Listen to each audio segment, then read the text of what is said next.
All right, people, welcome back. My name is Harmless Dave, and thanks for being here. We've got a very special guest today, and he's been on here a couple of times before. He is one of my favorite people of all time now, just all time. And the fact that he comes over here to talk to me, I feel very fortunate, very blessed. Please welcome back Eric Clapton. Eric, how are you, sir? I'm good. Thank you, Dave. And I've got a sign on here telling me it's being recorded. It's the red light. The red light is on. The red light is now on. So this is the real deal. So first of all, Eric, how are you? How you been feeling these days? I know you have a birthday coming up, and folks might want to know. They haven't seen you for a while. Yeah, I'm all right. I'm all right. I think I'm still recovering, I think. Yeah.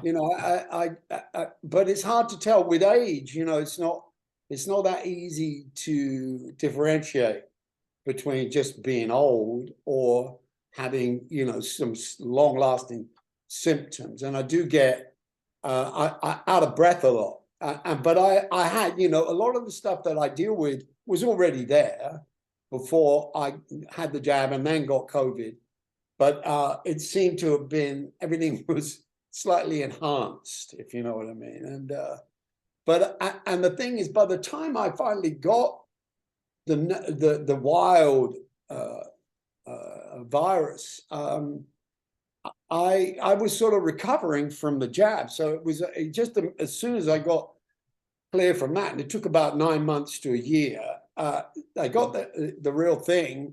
And the same again. So I would say probably around Christmas time, just past Christmas, I was just starting to feel normal again. And the normality is kind of getting better all the time. But it means that now I can walk for quite a long time, go up and down the stairs pretty well. And I feel okay. And you know what? My wife, and we'll talk about the oregano. My wife would drive me crazy with this thing about oregano oil in water drops. Mm-hmm. And I was very reluctant to take that because I couldn't get it off my fingers. And a guitar player you shouldn't have you don't need oily hands. And I don't have. I'm very fussy about my hands. And so, but then I noticed that we can go places, go out, go and see shows or be in public places. And I'm not, maybe there's a psychological part to this where I just think, well, I'm all right. We're safe. We've taken our oregano. Then we take some more when we get home. Yeah. So, in fact, you sent me a message and I've been doing it too, because I've had this thing where it's starting to get a little better. But is it in your throat? Yeah, it's mostly yeah, and it's kind of residual. Swallowing or just it's like you're trying to get rid of kind of clearing your throat all the time. Yeah.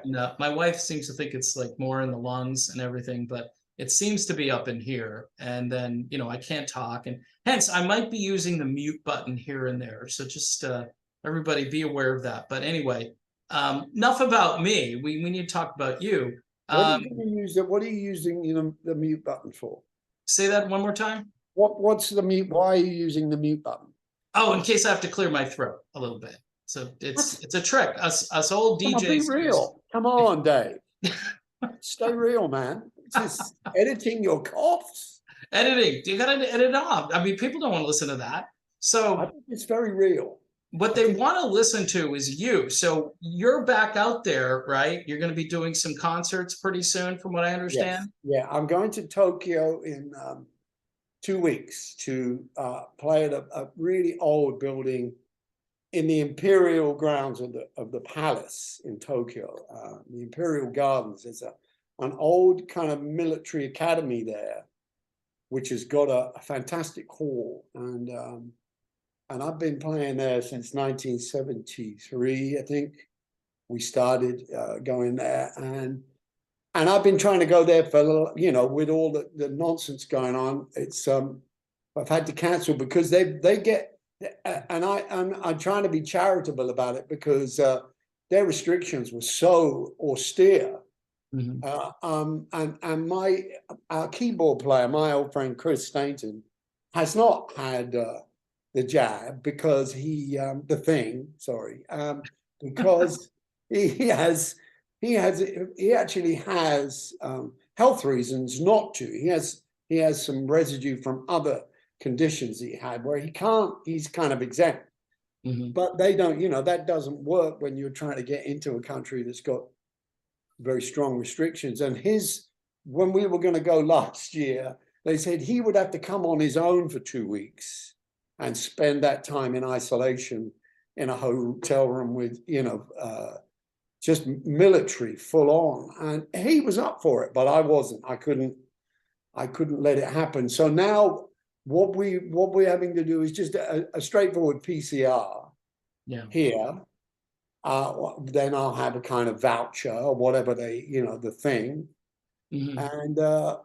and hopefully that'll be it. But I'm pretty sure. I mean, it will be a bit of a reminder of where this all goes crazy, because they were the people that first used masks to let you know that they weren't well. It was a really kind of, it was true. It was a social courtesy there. When I first went there in the 70s, I'd say, why is that person wearing a mask? And I was told, well, because they've got the flu and they want you to know that so that you can kind of keep your distance.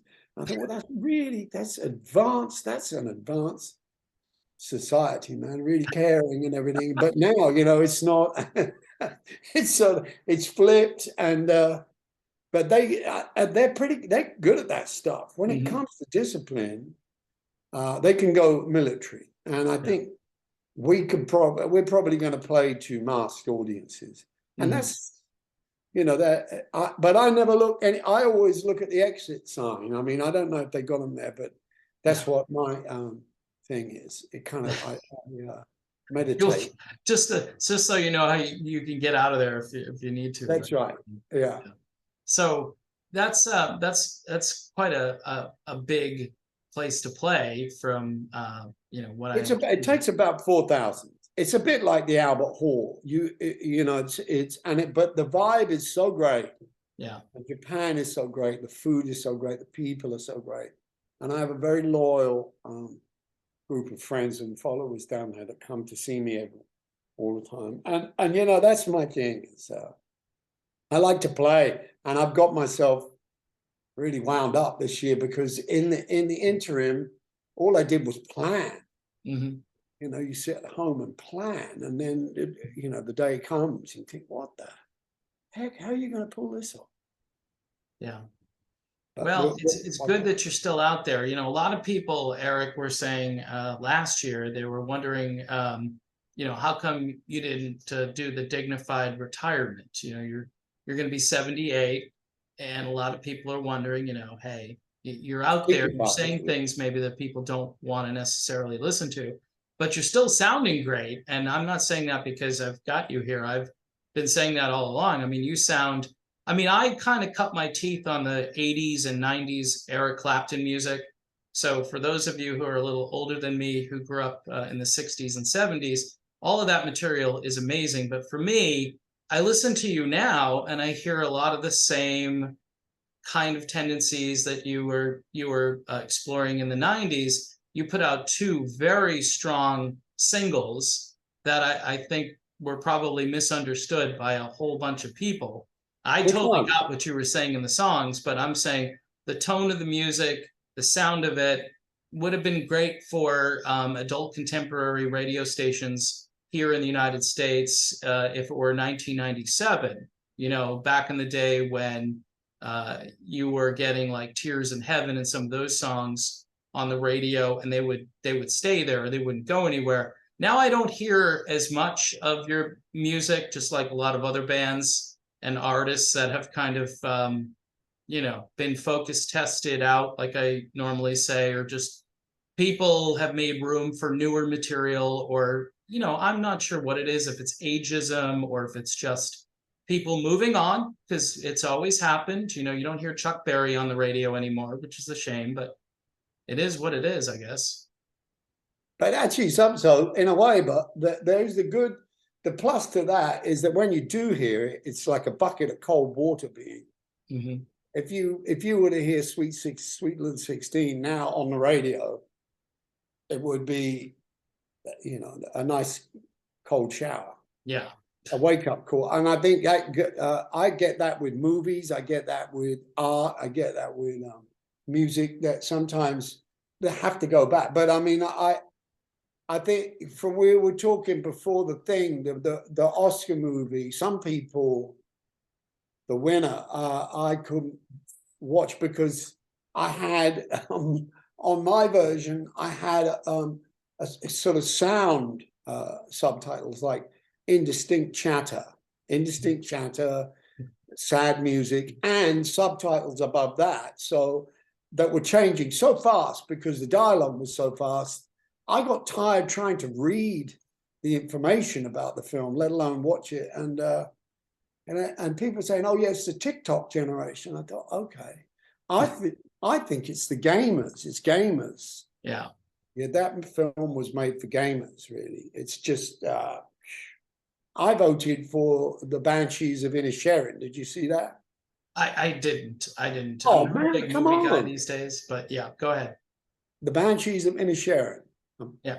All right. Well, I'll take your recommendation on that. I'll do. Yeah, it's a great film. I trust your recommendations. But as far as the music world goes, it's great that you're still doing what you're doing. You're not retiring anytime soon, right? Unless I can't actually make it to the gig, I won't retire. No, it's a question of can I get out the front door? Can I put the guitar on? Do my hands work? Can I sing? And so, if I can, I will. And if people want to listen, I mean, but I don't look at. I'm not. I will play in a club. I'll play anywhere because music turns me on, and if I can do that to keep myself entertained, I'll keep on doing it. So you would show up maybe anonymously somewhere, right? Like a small venue and not tell anybody about it. Yeah, that was what Derek and the Dominoes was about. I mean, that band that I had in the 70s, no one knew who we were. And we toured all over England, and there would be to places like, a town hall that would hold maybe 1,000 people, and there would be 50 people in there because they didn't know who we were. And that was the idea. And I thought, well, it's all about merit. If they like it, great. I don't care how many people there are there. We play for, but most of the bands I've formed, and most of the musicians I play with or I hire, we play for one another in a semi-selfish way. And the thing is that I know from experience that if we're listening to one another and having an effect on one another, it goes out there. And if people see that or feel it, they'll come back. They want more of that kind of thing. I don't think it's about production. It's about music is about music. And it's about it trying to be different every night. Yeah. So we haven't talked since the passing of Jeff Beck, and I wanted to get your take on Jeff because I know you and him were close, and he's such a, I mean, to say he's a great musician, I mean, there's nothing really that I can add to how innovative and different and interesting and unpredictable, and you can go down the list of things about Jeff Beck. But what was your relationship with Jeff, and what can you say about him? Well, I heard that he was going to be first choice if and when I left the Yardbirds. And it was already kind of pretty sure I was going to leave the Yardbirds because we had got hold of a song that was written by the former members of 10cc. And I thought, I don't know, I don't understand what's happening because we played mostly Howling Wolf and Jimmy Reed songs, but suddenly we were doing an English pop song. And so I let it be known that I was probably thinking of shuffling off. And I got word, I don't remember how, that they'd found a guitar player to replace me. and he lived over near Epsom. So I went over to, and he was in a group called the Tridents, and very, very low profile band, quite, you know, strong and well known in the area. But I snuck in and saw them, and I thought that if I change my mind, I'm not going to be able to go back, because this guy has got what it takes. And I thought he won't put up with their shenanigans for very long. And I think that was probably why he brought Jimmy Page, and just so they could have a good time, because clearly the band was going to go mainstream, you know, and try to get big, try to be big. And so what I heard when I saw him that night was, it was the first time I saw anyone use pedals, effects, and a rack, a kind of mini rack, and his technique. Even then, you know, I think he refined it too. I mean, when I last saw him play in America last year, I was watching him on YouTube. We were doing gigs in Europe, and I was really getting down, and I was not well. I still had the COVID, and I was playing gigs, and I'd go back to my room, and I'd find Jeff's gig from the night before, and I'd watch that, and it would lift me up to where I could be able to work that night for my thing. Wow. Because to me, it seemed like he'd moved on. He'd constantly been moving up a notch all the time, every year.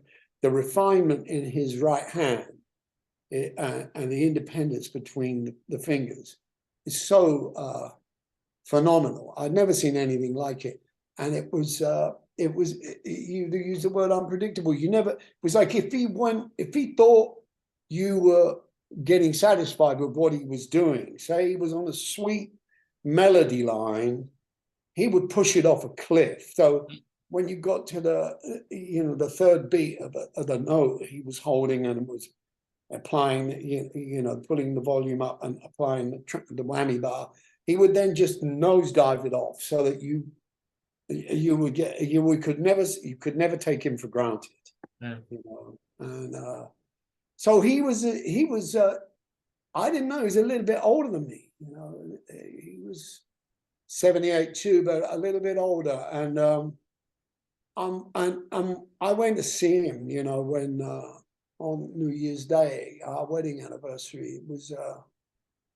It was so heartbreaking, because I couldn't tell if he was really alive, because there were he was on so much life support that I didn't know, you know, and they, you know, that his wife verified that they were fighting with antibiotics. They kept him in ICU, trying to beat the condition. What was it? Meningitis. Mm-hmm. Viral. What was it? No, it was bacterial meningitis. So they were trying to fight the bacteria with the antibiotic, and they couldn't do it. And I'm stunned, man.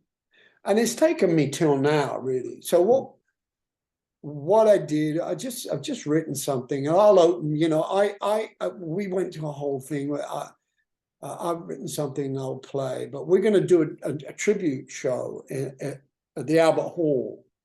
And Rod is the one, when we were at the funeral, he jabbed me like this and said, tribute Albert Hall.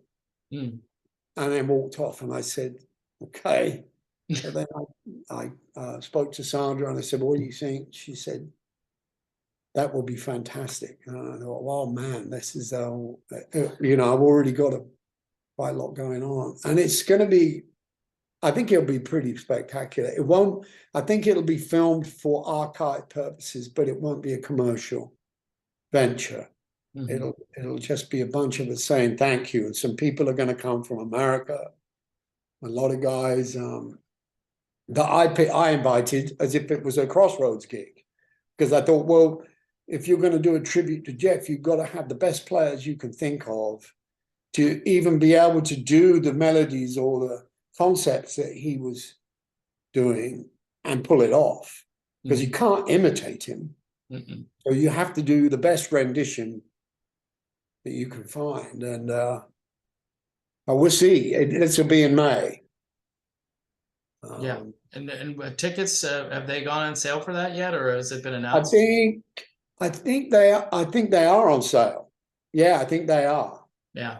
Or maybe, I'm not sure. I think they were supposed to go on sale a couple of weeks ago, March 15th. I thought that, or maybe that was the press release. I don't know. But and it's for a charity, so that it's, you know, it's quite an important thing to do. But I mean, I grieved him very hard, and I just got over, you know, it's tough, you know, when they're your colleagues Yeah. and they're people that you followed or admired, and I, you know, I said something at the church which is not like me at all. I just said he was number one.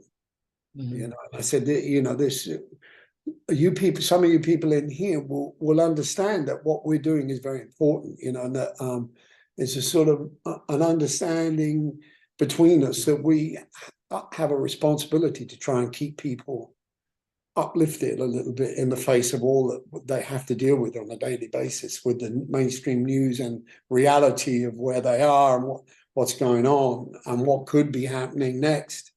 What we do is vital to their existence in a spiritual fashion. Mhm. And because and I know when we eat in my house, we eat in this space I'm in, we listen to a playlist of music, and it's the background of our lives. I Yeah. played playlists to my kids when they were in their mother's womb. You know, I was playing Chuck Berry and Miles Davis and anything that was and classical, whatever it was, just to let them know that there's a great thing going on here if you keep your ears and eyes open. But so yeah, I binged out on Jeff for a little while, and now I'm having to do. I step back from the administrative thing of this. I can't just get too tough. I got my pal Scooter Weintraub. Do you know Scooter? Do you know about him? No, I'm not. He manages Gary Clark, and he used to manage Sheryl Crow, and Okay. he's an entrepreneur, and he's the guy that puts together the Crossroads festivals, Right. just the Yeah. running and you know, the production.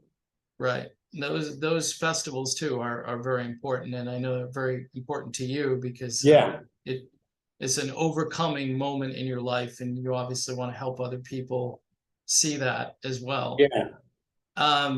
So as far as, are you still thinking about recording more new material, or are you just, Well, I've been recording the whole time. wow? We've been recording.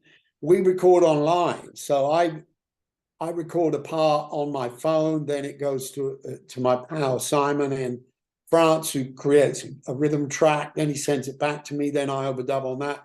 We record in our house, in his house, in my house, then we send it to LA for Nathan to play bass, then we send it to Sonny Emery in Atlanta to play drums, then it comes back, then I do vocals and lead. So we've got an album, but there's also an album coming out that I suppose I ought to promote called 24 Nights. And it's an anniversary box set of this thing I did at the Albert Hall in 90, I don't know what. 80 something. No, it was it in the 80s? Yeah. Yeah, I think it was the late 80s. That's when I got into Eric Clapton, the 80s. That's when everybody's, I mean, I was on this when rock stations used to play Eric Clapton, and Yeah. you know, They'll all play the me again, man. Just hang in there. They'll play me again.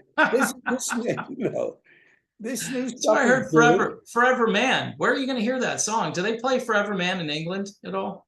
No, well, I don't listen to the radio, David. Oh, You're all right. talking to the wrong guy. But that was Jerry Williams, you see. Did Yeah. you research? Have you researched Jerry Williams? I haven't done enough research on Well, you Jerry haven't done. Williams. No. It's true.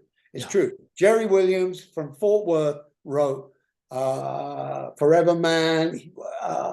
He wrote Running on Faith.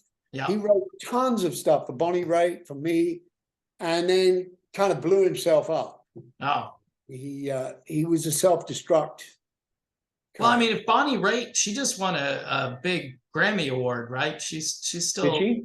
which was out of nowhere. To Oh, me, that's I thought that nice. was kind of strange. I mean, so if she can do it, I'm thinking, if you put together some good music here, we might see Eric Clapton at the Grammy Awards. That would be okay.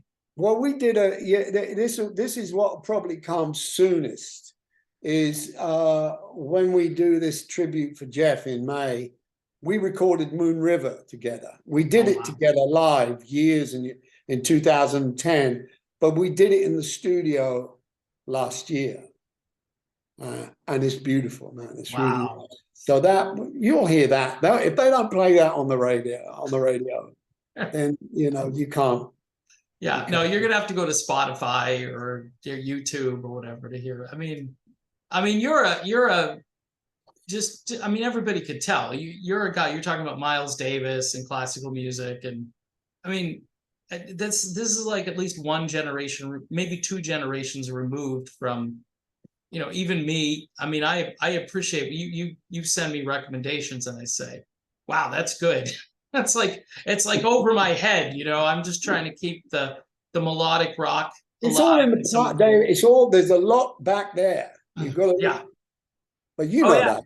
Yeah, no, people tell me all the time, so don't go forward, go backward, because Yeah, there's a go lot of backwards. stuff that you might have missed, and it's true. Yeah. I mean, people really should go back and rediscover artists that are no longer really. Even Jimi Hendrix has kind of disappeared from the American music scene, which is just very strange. I don't understand it, but anyway, so you're busy. You've got you think you've got enough material for a whole album that you'll be Yeah, releasing? but I can't put it out until this thing, the box set for the 24 nights Okay. thing is been and gone. I mean, that'll be, maybe who knows whether it has any kind of relevance to anything. I never was relevant though, Dave. So I got nothing to live up to, which is very cool. You've always been JJ Cale. That's The what vagabond. you've been. You're the guy in the corner that Lindsey Buckingham and Stevie Nicks have no idea who that guy is, but you're pointing to him going, this guy over here, right? I love that story. You can't see. Yeah. I love that story. That's it. That's it. How to move around and be invisible and yet somehow penetrate people's lives with this thing. Yeah. That's it. Listen, you're unfortunately name ID, like I'll put this video up and people will be like, he's talking to Eric Clapton again. And that's what I get. It's like, how did you do this? I'm like, I have no idea. It's just Eric called me up one day. We had a nice conversation. He was feeling a little down and out, and I was feeling a little frustrated with the world. And he noticed that I was frustrated, and he said, hey, there's a guy like me. And that's what we have in common. We look at the world and we say, what's wrong with these people? Yeah. But we laugh. And I Right. like, I think the humor thing is very underestimated, that we have to be able to laugh at ourselves first. Mm-hmm. Absolutely. How seriously I can take myself when I get on a pulpit, man. Yeah, I had a guy after I did the first video with you, and I think I sent you messages, and he's like, so if you're talking to Eric, make sure you send him this information for me. And it's very interesting what happens. And I can't even comprehend, like, for how many years you've been doing this, and if you're walking through an airport, if you're doing just ordinary things, and it's gotta be a bit unnerving and a little, I guess it's tiresome. I'm not saying because of your age, but I mean, I'm not your age, but I'm already like, wow. Just, like I tell people, I have a family, I have a wife, I have kids, I've got stuff to do around the house, and they say, what else could you have to do? This is what you do. And I said, no, it's not what I do. And it's probably not what Eric Clapton does either. No, right? I don't. I use a Zoom. I was very reluctant because I find it weird to talk with, and see, I'm kind of closing myself out. So it's like looking in the mirror. But when the lockdown happened, AA meetings closed, and I'm a member of AA. So it was like, well, what do we do? And then I was told, there's a Zoom thing that, you can do. You can go to an AA meeting on Zoom. but I didn't realize there'd be like 500 people on there. Some of in Indonesia, Australia, LA, New York. And oh man, and I found that really tough. That I'm glad we can socialize again. I'm kind of out and about, and but I don't really give, I don't put myself in harm's way. I know how to be like JJ. I learned how to be that. I always was that kind of. I like to be, like you say, the guy. I can go in a club and just stand. I remember when Dylan, there was a time when Dylan was doing that with a hoodie. Yeah. Could I actually saw him at one of my gigs? On the side of the stage, there was a guy with a hoodie. And I thought, well, who's that? And someone told me later, that he was just hanging, and had learned how to do it invisibly. And it's great, man. It's a good way to move, Yeah, I mean, you would have been a good candidate, I think, for the traveling Wilburys. Did anyone ever ask you to get into that? No, I don't think that was too highbrow for me. I'm a player, and I'm a player. That was really about songsters. I'm not a songster. Singer-songwriter. I'm not one of them. No. I mean, No. if Jeff Lynne's doing all the work. All you got to do is show up. Jeff Beck, what a supreme man. Oh, What a voice. I was just listening to some late ELO stuff yeah. the other day. I mean, he's a genius, man. Yeah, I mean, we were talking about Van Morrison before, and you were telling me how he just writes songs like every day, like he's Every writing. day. Yeah. Jeff's kind of that. I haven't heard. I don't know what he's up to right now. I think he's probably resting up. I don't know. I have no idea. No, I think he's got material coming out. I think he just put a couple of songs out, and okay. He probably wrote 14 more songs, and he needs to put out an album. So yeah.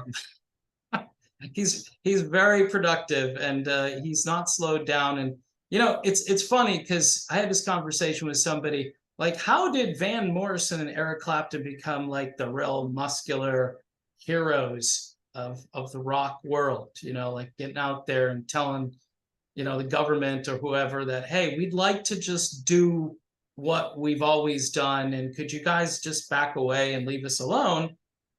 Why did you ever think of yourself as that kind of person?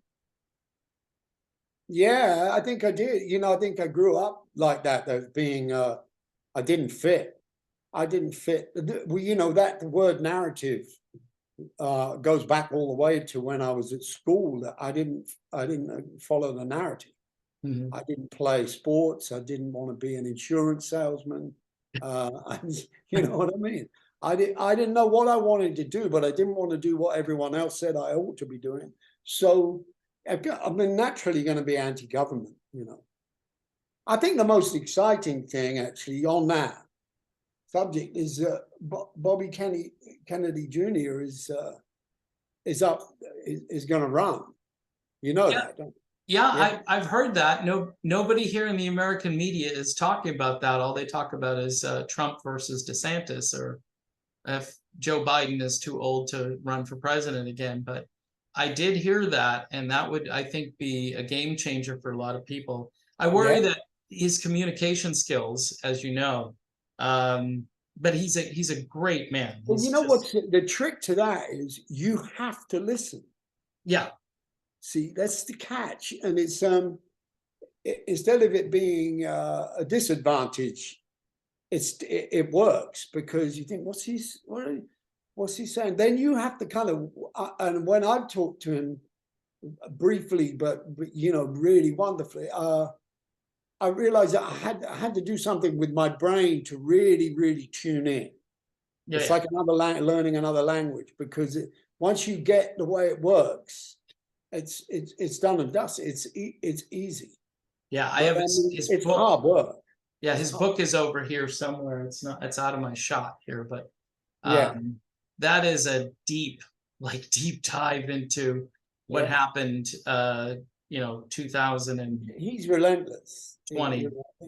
I think that's his that's the gift. I mean, that's what I think would hook people in, is that he's relentless, and truth seeker. And if that's what you want, I mean, but then people are, but a good deal of our civilization is now hooked into nonsense, They Yeah, won't want to. I have a couple of quotes that I've been using a lot.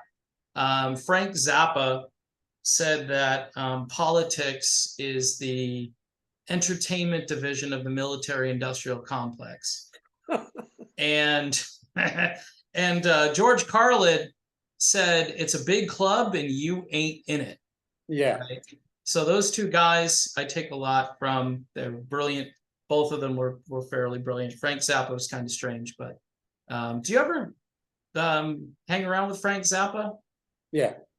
And what was he like in person? Was he weird or was he pretty straightforward? He was weird. Yeah, he was weird. He was a hustler. He's a hustler. It was a hustler. Yeah.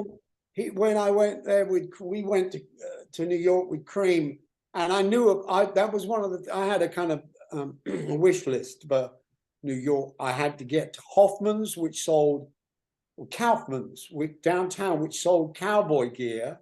All right. You could get a fringe jacket and leather boots, cowboy boots. I had to get to see the Mothers of Invention, who were playing on Bleecker, I think. And I went to see him, and there was a couple of hookers and a one-legged sailor, I think, or something in the audience.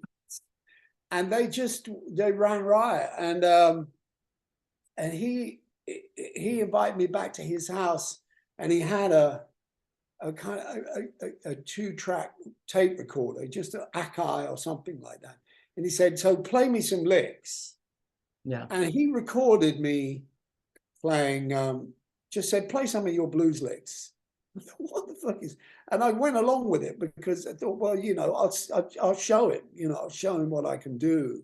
Yeah. And he recorded it. I think I've never been in a situation like that. Well, one other time with Jimmy Page, where we did. They're very similar actually when you come down to it. The way they would behave. And then he got me and my girlfriend at the time to pretend that I was Eric Burden on acid for the opening track of one of their albums, the beginning of one of their albums. I can't remember which one it was, but yeah, he was. And then the last time I saw him, he invited me to come and play on a gig in LA. And just before, and I was waiting to come on, and he was, next song in this. And I came on, and I just found the rhythm, and he played a solo that went on for like 10 minutes. And then when I started playing, he gave it to me. He turned around and faced the orchestra and started making time signature gestures like 5/4, 6/8. And I thought, what? The weird is putting it mildly. He put me through the ringer, and I should have known better. Yeah.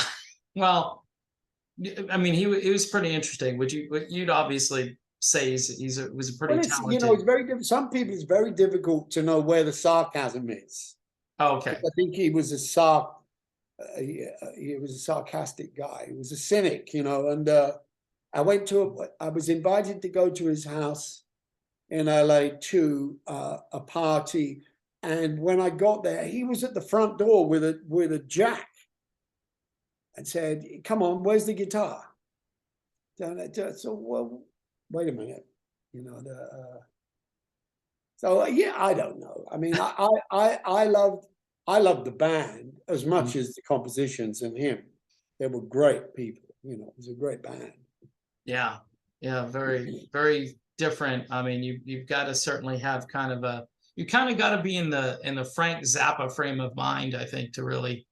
I think you have to have an understanding of jazz and humor and a taste, and rock and roll, to be able to get it. Yeah. But the politics here is like, to me, it's like a circus. Mm-hmm. A circus. Yeah. Where you've got so many performers, and you have to kind of keep juggling it so someone's still got a job. There really is. It's pretty daft here. It's pretty daft. Well, it's not much that it's pretty much the same over here. I would add to that there seems to be a new crisis that they roll Yeah. out every day. We have fungus over here now, Eric. I don't know if you've got fungus over there, but we had the fungus crisis I heard about this morning or yesterday on the news. It's could kill you. Of course, you have to have all kinds of pre-existing issues, but each day my wife and I, we watch the news and we're just like, wow. Well, what's the merchandise? What you got? This merchandise for Do I the have merchandise? gloves? Oh, they didn't recommend anything. I'm Well, wondering if Pfizer or Moderna or somebody's going to come up with a solution to the yeah, problem. gotta be. That would be my guess, but Gotta be. we'll wait and see. I'll Yeah. keep everybody in the loop. If you're watching me, Please do. Let me know where I can get it. yeah, I'll send you a message right away because you're Yeah. out there on tour and we don't want any of the fungus to get you. Gloves. So when are you? So is the Jeff Beck gig your first excursion back out on the road, or you've been doing a few Japan days, right? first. I'm going to go to Japan in April. Japan in April. Back, then we'll rehearse and play at the Albert Hall for 2 nights for Jeff. Okay. With a bunch of people, and then I'm going to record, I think, a song with Tom Jones. No. Yeah, don't tell anybody. It's a secret. Get out of here. That's well, you just said it. Everyone's going to know you and Tom Jones. Yeah. That's going to be something else. You better send me an advance copy of that. I will. How is he doing? I heard he wasn't feeling too good for a while. I don't know. When we went to Jeff's funeral, everybody I've ever known was there. Wow. And Tom was there, and he said, we used to hang in the 60s in the clubs, and he said, we better do something before it's too late. I thought, he's right. And I got home and I thought of a song, an old R&B song by Freddie Scott. I'm not going to tell you anything more than that. And then we're going to go and record that in June. Yeah. That's going to be. And then in the autumn, we're going to do a festival. We're going to do another festival. I mean, his version of the Prince song "Kiss," one of my all-time favorite remakes. Just good version, yeah. I mean, there's just certain things that he's done over his career, and he continues to kind of reinvent himself. I mean, just a great performer. Would you ever have him like maybe come out on stage and do a couple of songs with you guys? That'd be great. We've done things together for charity before. Yeah, on a low key. Yeah, he's great. Yeah, and him and Van hang and play and sing all the time. The old boys, it's just the old boys that won't lay down. No, well, you guys need to stay around longer because there doesn't seem to be as many people coming up through the ranks to kind of replace this. I mean, you're kind of like let's be honest, and I'm not saying this again. There are other musicians that are your age or maybe even a bit younger.